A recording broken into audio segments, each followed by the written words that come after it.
Well, thank you. And thank you very much for the opportunity of joining you for this celebration. It's truly a great honor, and I appreciate being able to be with you. I appreciate the introduction, too, and I can't help but think of Senator Al Simpson, who I once heard receiving a very generous introduction. And on Mother's Day, I can't help but remember he said it was the kind of introduction that my father would have liked and my mother would have believed. First of all, and most importantly, congratulations. The qualifications that you are receiving today are not a small thing. A postgraduate qualification in public administration from an Ivy League institution at a time when America has a more vital need than ever for the best and the brightest to serve in the public sector. It is even more suitable than usual, in addition to congratulating you, that we recognize all of those family members, especially, of course, the mothers, who made that success possible. Because this is an era where we all may have a little bit of extra work to do to be on guard against that temptation that many might feel to believe that we are single-handedly responsible for our own successes. Commencement ceremonies are valuable because they provide the opportunity not only to recognize the success of our graduates, but the contributions that made those successes possible. I bring you greetings from South Bend, Indiana, a city that I hope some of you know. But if you don't, let me tell you a little bit about her. She's a city going through one of the most transformative phases in her history. You may have heard of us because of Notre Dame, but if you've ever been, you may know that we're not so much a college town as we are an industry town. We were the headquarters of Studebaker, a major automaker back when the Big Three was the Big Four. And we're a company town that lost its company in 1963 and almost never recovered at all. 2 generations of residents and leaders worked to make sure that the small city stayed just on this side of the brink. And even then, this decade opened with a Newsweek article saying that we were among America's 10 dying cities. So just a few years later, I'm very proud, as the mayor of South Bend, to report to you that our city's experiencing her fastest growth of population in a quarter century, that our downtown is seeing new residential units coming online, that we've addressed 1,000 vacant and abandoned houses. Advanced manufacturing firms are shipping goods, not jobs, to Asia and around the world, while new industries like data analytics that didn't even exist when the last Studebaker rolled off the line are now creating jobs on the very acreage where the old factories stood, in what a few of us are enjoying calling the Silicon Prairie. I'm still trying to get that catch on, by the way, so you can help me. We're on the map nationally for civic innovation and productive university partnerships, and the city's believing in itself in a way that hasn't happened in a lifetime. So I come to you with a great deal of pride in our city. Not just the intrinsic pride that any mayor has, but that of somebody who has seen what happens when a community decides to make a new future for itself. And yet today, the sense of pride is balanced with a sense of humility that somebody like myself could be addressing you today. It is a humbling invitation for a minor American politician who is only slightly older than the average age of the graduates today.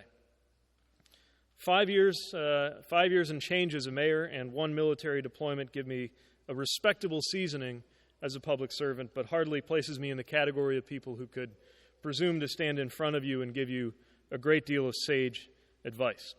So instead, my intention is to offer a reminder about the reasons why our work as public servants is so important, and then to point to a couple of phenomena that I think are increasingly going to affect the work that is laid out before us.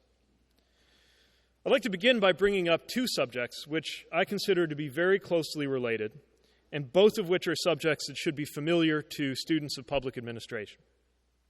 The first is the management of water and wastewater, and the second is the meaning of life. We'll come to the meaning of life in a minute, but first I want to talk about sewers. Here are 3 facts about water and wastewater infrastructure. First, it is unbelievably important. Secondly, most of us rarely think about it at all. And third, it is unbelievably important to make sure that it remains something that most of us never have to think about at all.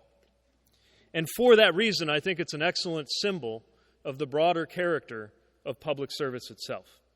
Now, for those of us who do think about it, wastewater is a very big deal. You could argue, in fact, that sanitation and sewers are among the most important human inventions of all time, right up there with the wheel, the printing press, the city itself. When people throw around that big word, infrastructure, we're usually thinking of the sexy stuff, planes and bullet trains and superhighways. But the one form of infrastructure we literally could not live without is the infrastructure that brings us water when we need it and takes it away when we don't. Now, here's why I think this is connected to the meaning of life. Most of us believe that our life is or should be driven by some kind of purpose. And one of the great aims of human inquiry is to reach conclusions about what that purpose ought to be, how it works, and from where it should be derived. Now, despite the fact that we're gathered in a church, this is a conversation about civics, not theology or philosophy, so I'm not going to take up those questions directly. But I have reached the conclusion that whatever somebody's source of purpose might be, they are only able to live a life in tune with that purpose if they have a government that functions well for them. And that's where we come in. Nowhere is this more obvious than at the city level. I look around me on the way to work, out the window of the office, and I see people impacted everywhere I turn by the work that we do. Walking on our sidewalks, driving on our streets, playing in our parks, there are countless people that I know are living lives made easier or more difficult by our successes or failures. I may never know whether the meaning of life for you mostly has to do with faith and family, or business and entrepreneurship, or inquiry and the life of the mind. That's none of my business. But what I do know is that you'll have a harder time living in accordance with that source of meaning if you can't simply assume with total certainty that there will be a glass of clean, safe drinking water coming out of that faucet and a functional road to get you to school, work, church, or home. I always believed this, but halfway through my first term, I got a chance for a sort of mid-career refresher on why this is so important. As Dr. Lim mentioned, I was also a drilling reservist in a Navy intelligence unit. And in 2014, I took a 7-month leave of absence from my day job in order to serve in Afghanistan. Now, this life experience brought a lot of lessons, most of which I won't get into here, a lot of them a consequence of the humbling status shift of going from honorable mayor to lieutenant. At home, my name was on the letterhead, it was on the sign that welcomes you to the city, it was on the door of the mayor's office. When I got to combat training at Camp McCready, my name was not even correctly spelled on the first uniform that was issued to me. Simple name like Buttigieg, too. I don't know how they got it wrong. But the most resonant set of lessons had to do with a reminder of the importance of basic services. One of my most important responsibilities was driving or guarding convoys around Kabul and on the highway to Bagram. It was a risky assignment, but it was also one of the best parts of the job. And I would often volunteer for it because it entailed getting out and seeing the street life of a city that, however war-torn, was also a hauntingly beautiful place.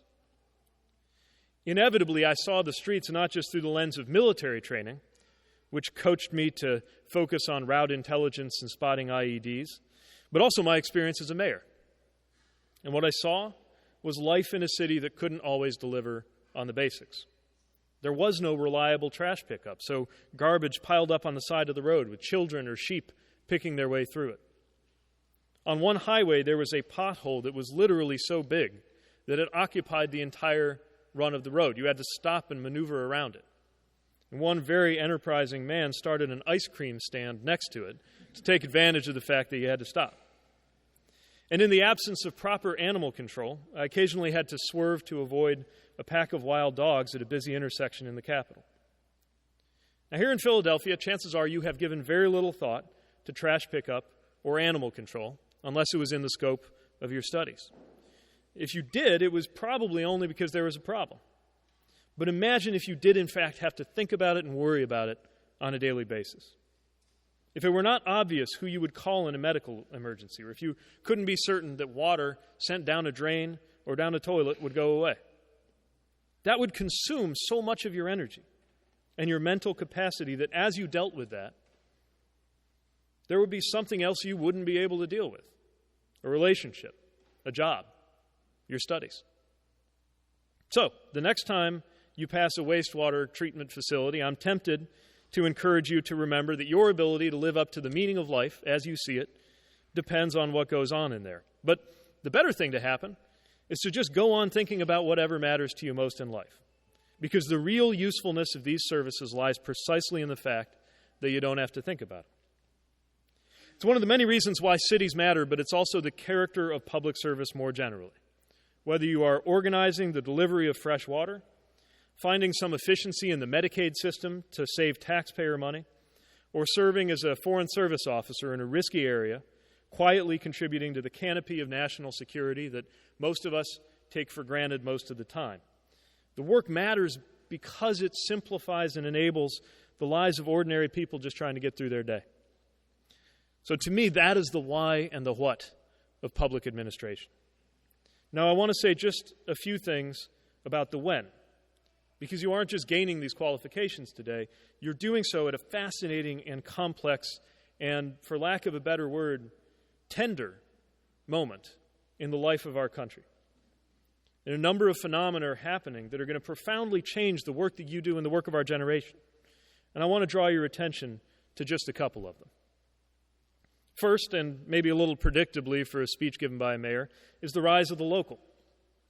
For most of the time that public policy programs have existed, there was a sort of perceived hierarchy in government. The federal government, its politics and its policy were regarded as the big leagues to attract the strongest talent and deserving of the highest level of attention and interest. Then you had the state level, the sort of farm team, and then the local level, which was treated by everyone except the planners, of course, like it was a parochial space, dominated by machine politics and antiquated, not innovative. But today, one silver lining of the paralysis and the challenges going on in the politics of our federal level is renewed attention to the local level.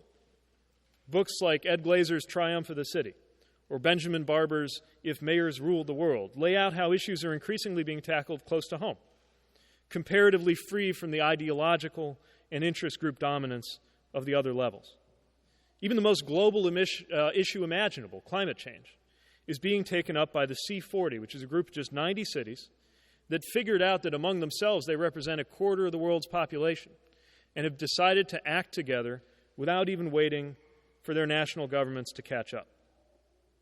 Every major issue that we've taken on locally has involved forming coalitions across the aisle.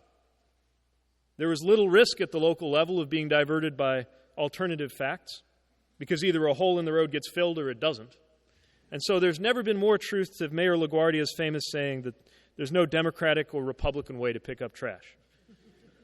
You'll never hear of a local government shutting down because of a partisan disagreement. Cities just have to deliver. Now, for most of my lifetime, the conversations and controversies about federalism and division of power focused on the relationship between federal and state government like that was the only balance that mattered. If local government was mentioned at all, it was in the phrase state and local. Almost like it was one word, state and local. Where, in fact, the tension between cities and states, not to mention between the federal government and cities, has become the most interesting and dynamic intergovernmental question of our time.